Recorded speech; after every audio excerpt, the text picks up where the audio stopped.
glaucoma é a doença que mais causa cegueira no mundo, infelizmente, de forma irreversível e silenciosa.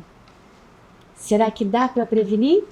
Nós estamos aqui com a doutora Bruna Cascaldi, que é oftalmologista, especialista no assunto.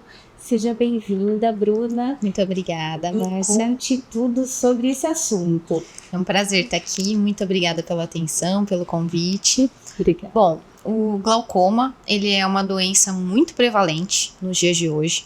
Cerca de 60 milhões de pessoas no mundo têm glaucoma. E dessas, mais de 3 milhões vão ficar cegas por conta da doença. Então não tem como a gente ignorar a importância da doença no nosso contexto mundial, né? O grande problema do glaucoma, além de poder levar à cegueira, é que é uma doença silenciosa. Então, na maioria das vezes, os pacientes não sentem dor, não sentem desconforto, não sentem vermelhidão, e a visão só vai baixar quando a doença está muito avançada. Então, se esperar a visão ficar baixa para procurar uma assistência oftalmológica, já vai ser tarde demais.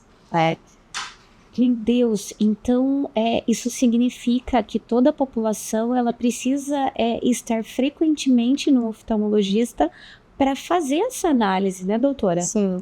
O glaucoma, ele é uma doença do nervo óptico, né? Então, é uma doença que vai machucando o nervo, que fica lá no fundo do olho, e esse nervo ele é responsável por levar toda a informação visual para o nosso cérebro, né? Então, conforme a doença vai avançando, o nervo ele vai sendo machucado e vai tendo perda da visão, né?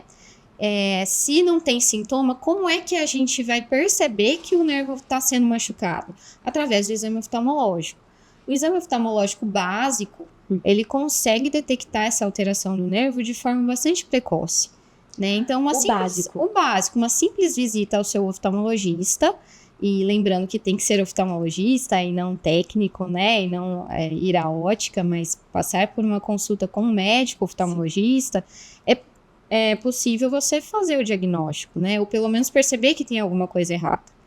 Além disso, na maioria dos casos, existe um aumento da pressão dos olhos. Muita gente até acha que a doença glaucoma é uma doença da pressão. Na verdade, é uma doença do nervo, mas que na maioria dos casos tem aumento da pressão intraocular. Então, na consulta, a gente também consegue ver que a pressão está alterada. Então, só visitando seu oftalmologista anualmente, você consegue prevenir a doença, detectar precocemente para introduzir o tratamento o mais rápido possível. E uma dúvida, doutora, essa perda ela é gradativa ou não? Depende do tipo de glaucoma. Existem vários tipos de glaucoma, né? Várias causas para o glaucoma.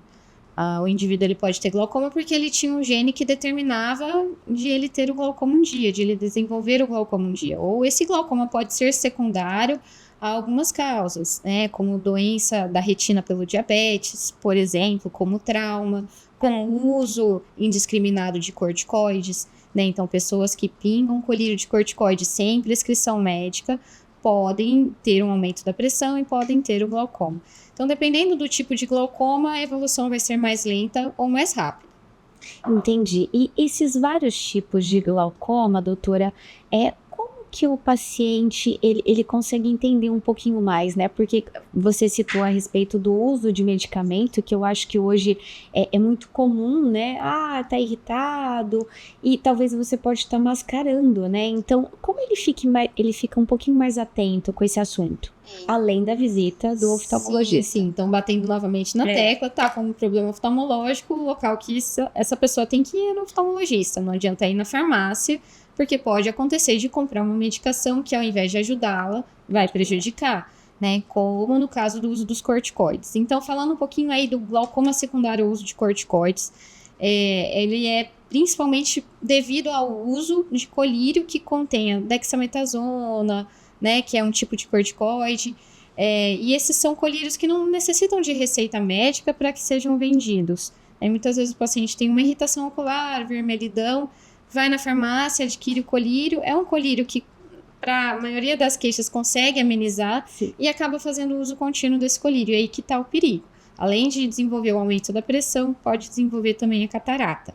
Então tem que tomar bastante cuidado e procurar não utilizar colírio sem prescrição médica. Perfeito. E quando você está se referindo a aumentar os riscos, né? Então, eu vou colocar como genérico aqui, que não conhece muito sobre o assunto.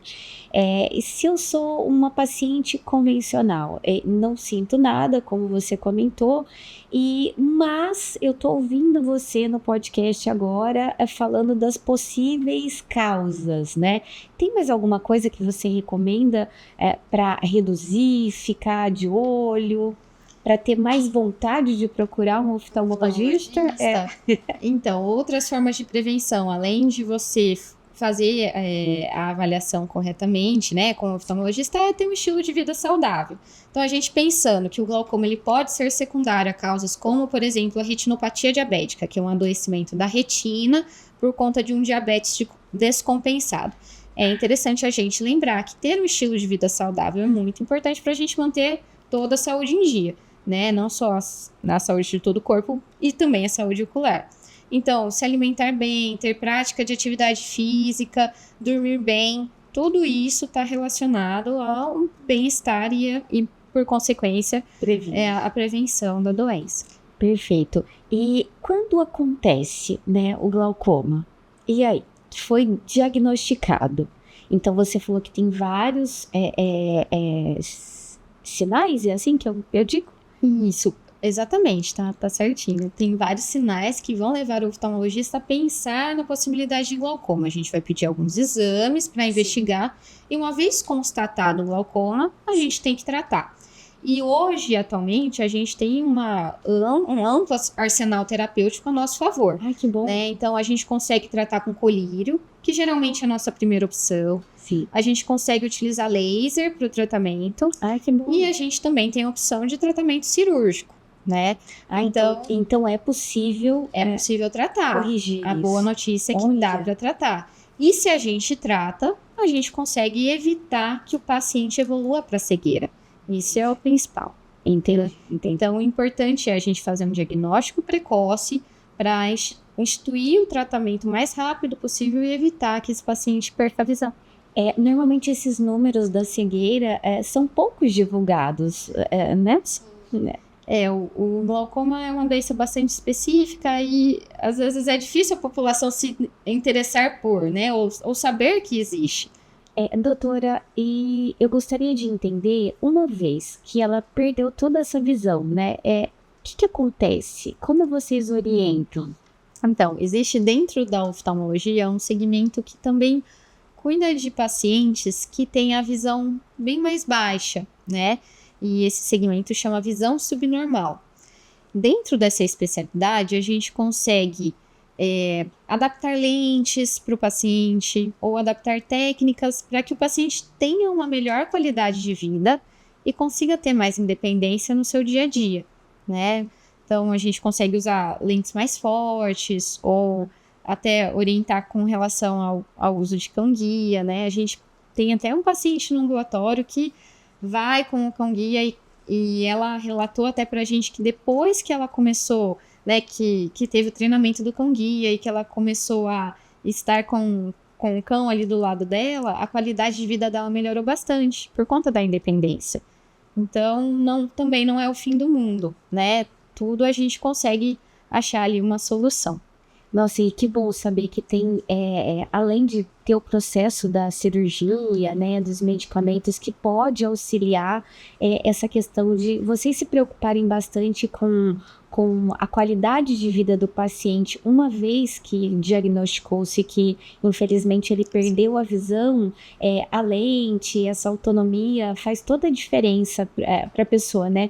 Eu estava até comentando que eu conheci uma pessoa assim e eu fiquei encantada, porque às vezes a gente acaba reclamando um pouco da vida, né? Achando o nosso dia a dia um pouco intenso.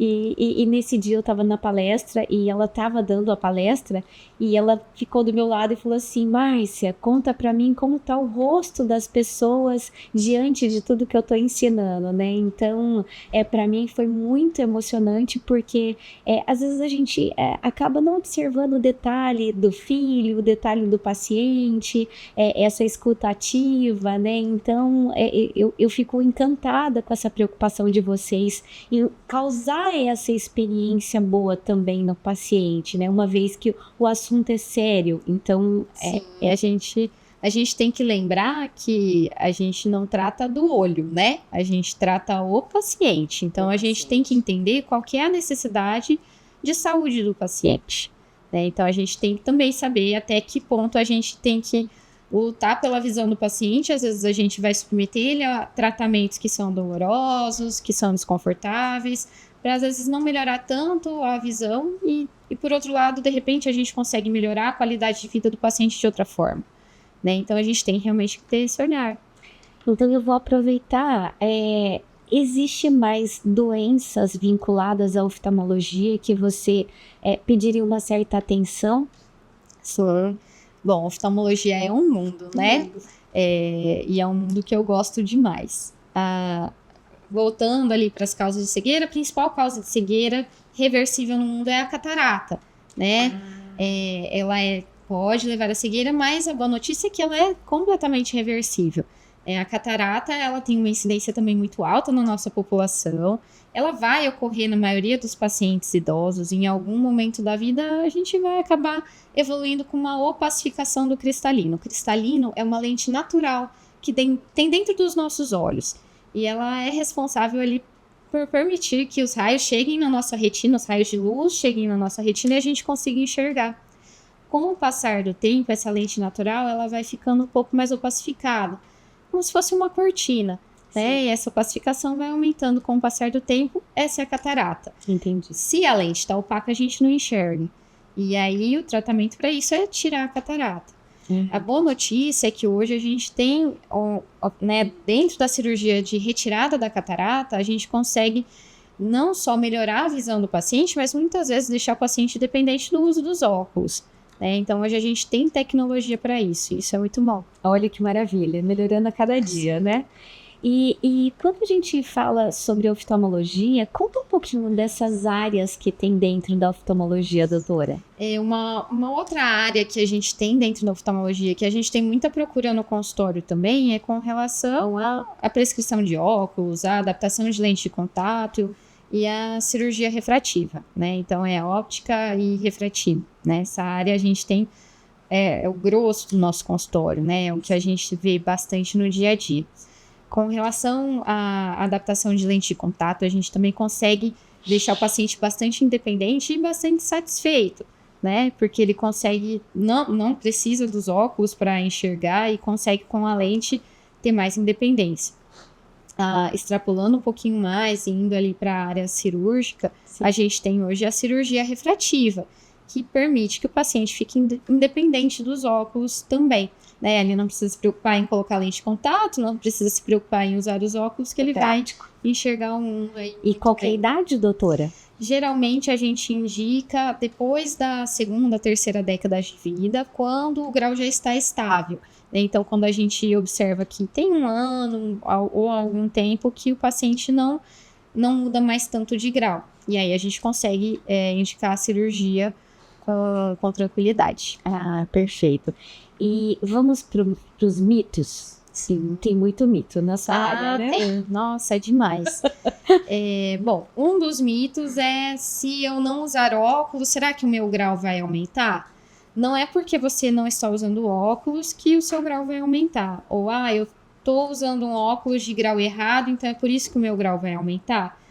Não necessariamente seu grau vai aumentar, mas você vai ficar com bastante desconforto, né? Então, esses são dois dos grandes mitos que as pessoas sempre perguntam.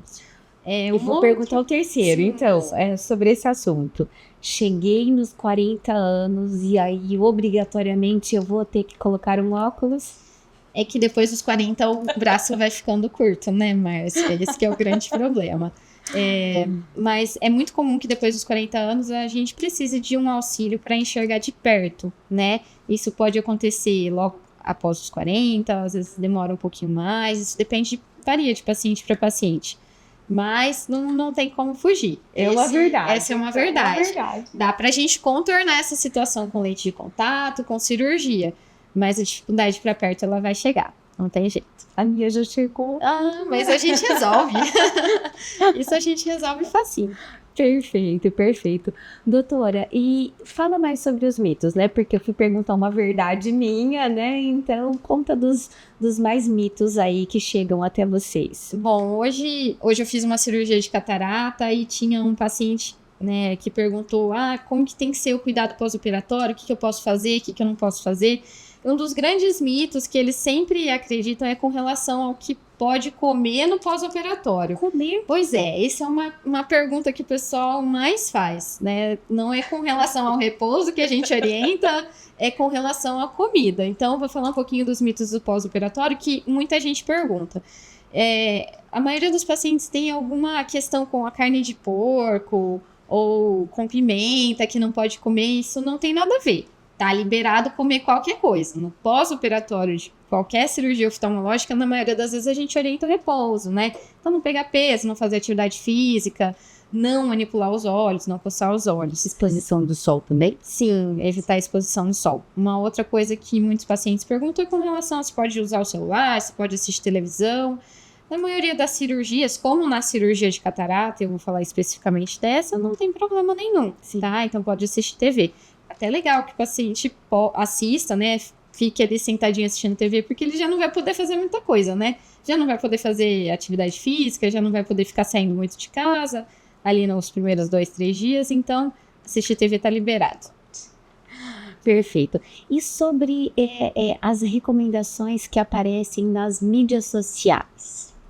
O que você me diz? Então, a gente... esses dias eu tava vendo de acho que é uma paciente que ela foi seguir uma orientação no TikTok e acabou evoluindo com uma reação alérgica muito forte, né? Eu não lembro se foi alguma indicação de maquiagem ou de algum produto que foi utilizar na pele, mas a gente tem que ter cuidado também com o que é falado pra gente. Tem que sempre checar a fonte ali dessa informação, né? Porque não é qualquer coisa que a gente pode aplicar na área dos olhos, não é qualquer coisa que a gente pode aplicar no rosto que pode fazer mal. Então tem que ter um pouquinho de cuidado. Aproveitando, tem alguma coisa, você falou sobre maquiagem e essa sensibilidade com os olhos, tem alguma recomendação em relação à maquiagem, essa questão da maquiagem definitiva, a questão do óculos, a questão, sei lá, da exposição muito ao sol? Então, é interessante que a gente sempre utilize na área dos olhos produtos que foram destinados para essa região, né? Então, tanto a maquiagem como os produtos ali de skincare, né, para higiene e para os cremes que a gente utiliza nessa região, que sejam produtos destinados a isso, né? Isso é o primeiro ponto. É interessante também a gente sempre fazer a higiene correta dessa região. Fazendo a limpeza dos cílios e das pálpebras, a gente consegue evitar inúmeras doenças, né? Alergias, formação de ordelo, calásio, blefarite, são doenças que acometem a margem da pálpebra. Então, essa higiene, o ideal é que seja feita ou com shampoos que sejam destinados para isso, ou a gente pode utilizar também aquele shampoo Johnson de bebê, sabe? O neutro. Eu sempre oriento os pacientes a utilizarem um pouquinho, colocar na palma da mão, fazer uma espuminha com água e limpar com suavidade os cílios e as pálpebras cerca de 3 vezes ao dia, tá? Para evitar de formar crochinhas e de acumular sujidades ali nessa região. O uso de óculos de proteção, né, solar, óculos com fator UVA ou UVB também é super importante.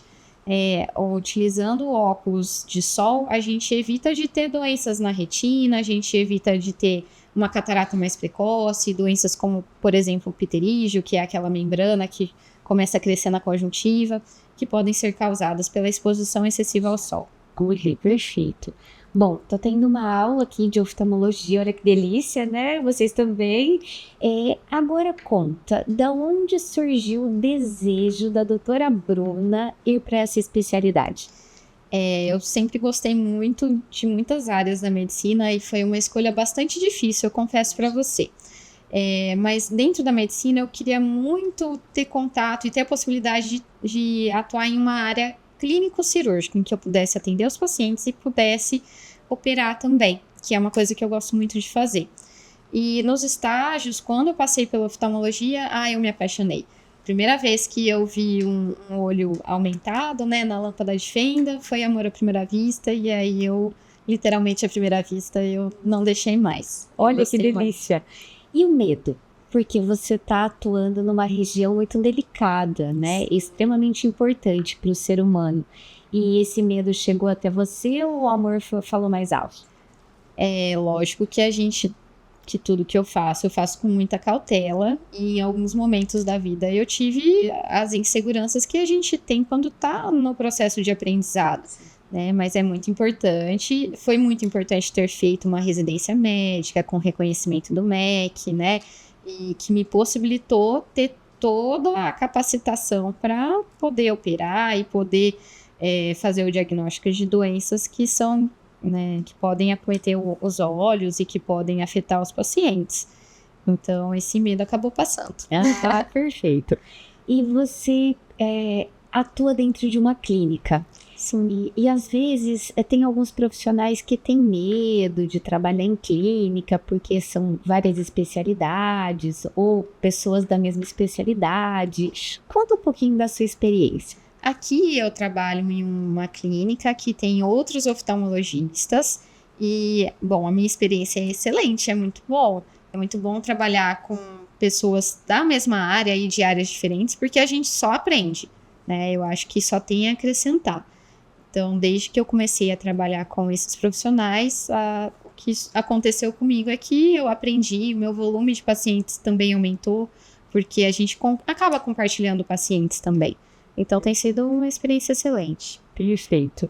E indo para a reta final, doutora Bruna, tem alguma outra recomendação que você gostaria de deixar de mensagem final para quem está nos assistindo? Acho que a recomendação maior é procure sempre seu oftalmologista, sempre que você tiver alguma queixa oftalmológica. E também sem queixas, né? Porque a prevenção ela é o melhor tratamento. Então, procure todo ano seu oftalmologista. Nem sempre é muito agradável, né? Mas é muito importante.